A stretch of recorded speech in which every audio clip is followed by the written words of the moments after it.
Dang, don't I look good today? Man, hey everybody.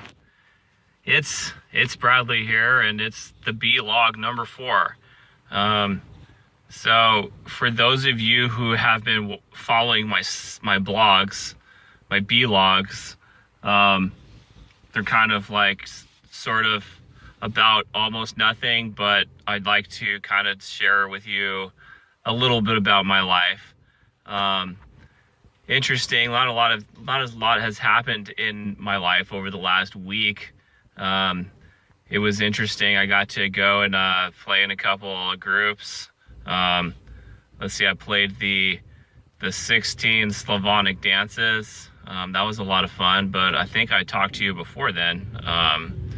But this last week I did this big, huge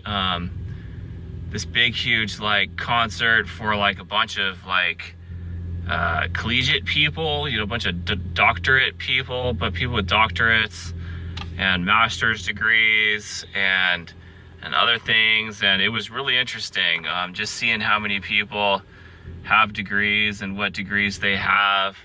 And it's just kind of a cool thing to see, just to see like the different colors for the for the different areas of study, like music. Ours is pink, and it's interesting seeing the different schools and how far they take that pinkness.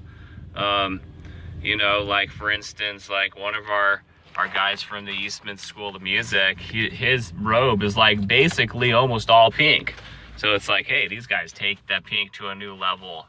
When I see another guy where it's just like, well, just his little sash thing is pink, and that's it. No pink on the robe or anything, just regular old. We're here, Northwestern. So that was kind of cool. Anyway, yeah. So I've been kind of thinking about my playing, kind of, sort of in the present, because I've been doing a lot of this like orchestral, concert band, wind ensemble kind of playing. And I found that, my normal mouthpiece that I usually play on my Bobby Shoe 1.5 has been, maybe not the best choice. I mean, it's been cutting it, but there's certain times when I'm like, well, dang, I'm way too bright for this kind of playing. And so anyway, this is the mouthpiece I've been playing on for all these years. And it's been doing pretty well for me. Feels pretty comfortable. So anyway, it's kind of weird having a switch here. So anyway, I'll show you this new mouthpiece that I just got here.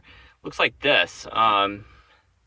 Yeah, some people play on stuff that looks like this. It's much heavier than this mouthpiece, right? It's definitely a little bit shorter.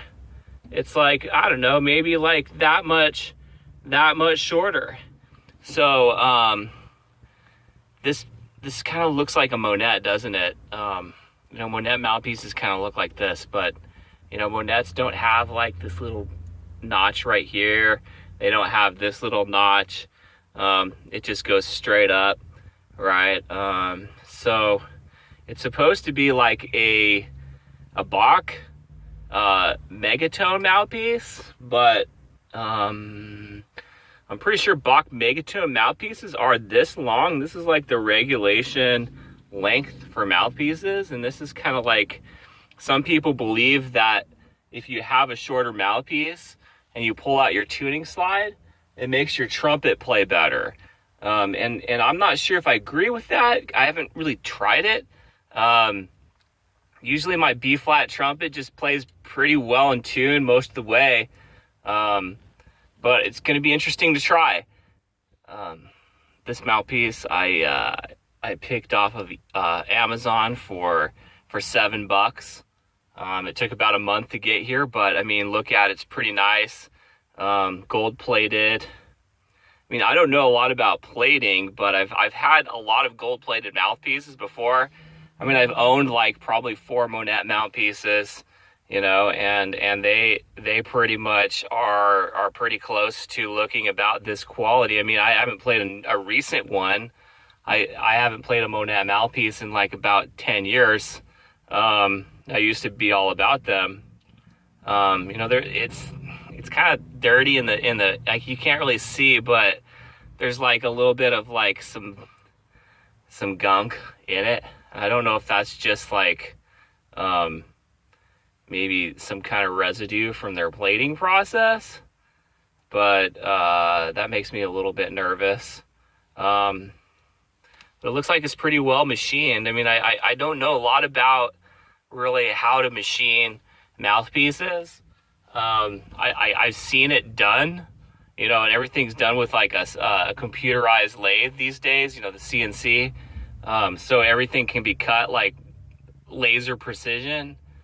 But then it comes to like, well, what kind of metal did you use?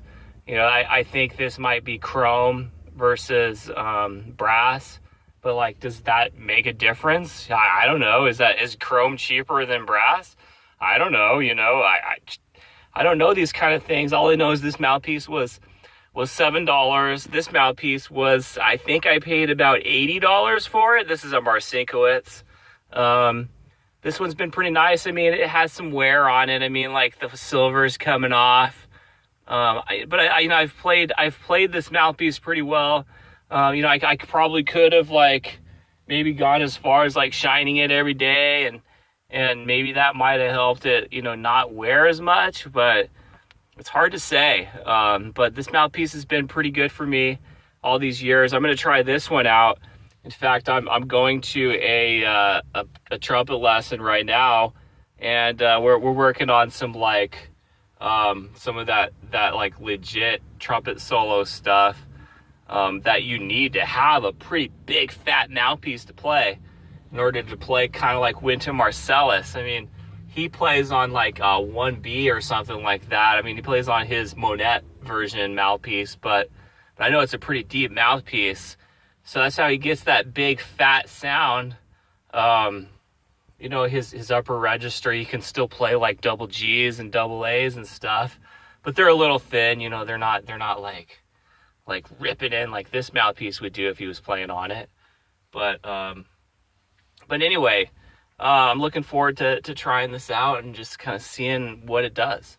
$7 off of Amazon. Of course, it took like a month to get because it had to come straight from China, and it had to go through all of their customs and everything. And I think it was sitting in LA for like a couple weeks, and it was also like probably sitting in some place in China. They had to make sure that it's no contraband, right? But you know, I'm so far I'm good. You know, I ran through like the Hummel and the Haydn.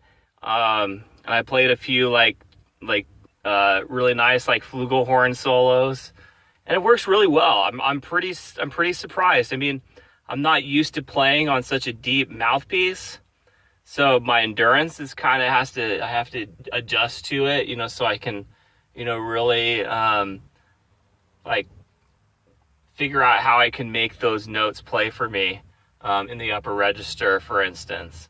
So anyway, that's it for today. We'll see you guys next week. Any questions, you can just post them, I guess, but I don't think anyone really watches this anyway. So anyway, I'll talk to you later. All right, take care.